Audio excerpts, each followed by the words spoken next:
شیشتگی کی باشد؟ کرتا چکن یارکی کی باشد؟ در لبی بام شیشتگی کی باشد؟ کرتا چکن یارکی کی باشد؟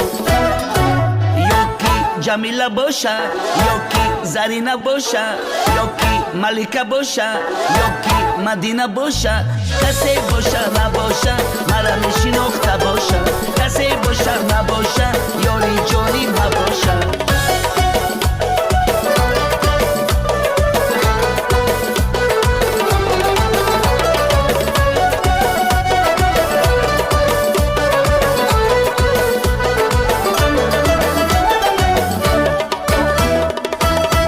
مدینه جان به تو بیارم گوشوار، یک بوسه بیده مرا مکن عاشقی زار.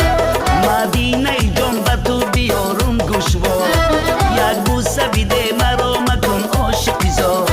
خود گفته بودی مرا مده تو آزار، خود گفته بودی مرا مده تو آزار. غمهای تو را دیده شدم عاشقی زار، غمهای تو را دیده شدم عاشقی زار. لبی بام شیشتگی کی باشد؟ کرتا چکن یارکی کی باشد؟ در لبی بام شیشتگی کی باشد؟ کرتا چکن یارکی کی باشد؟ یکی جمیله باشد، یکی زرینه باشد، یکی ملکه باشد، یکی مدینه باشد. کسی باشد نباشد مرا میشناخته باشد، کسی باشد نباشد یاری جانی نباشد.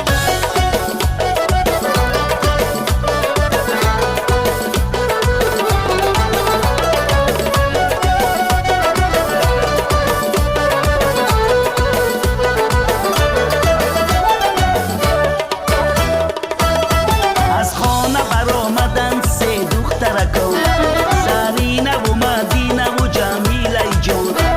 از خانه برآمدند سه دخترکو، زرینه و مدینه و جمیله جون. گفتم بیروم بوسه گیرم ای هر سهشون، گفتم بیروم بوسه گیرم ای هر سهشون.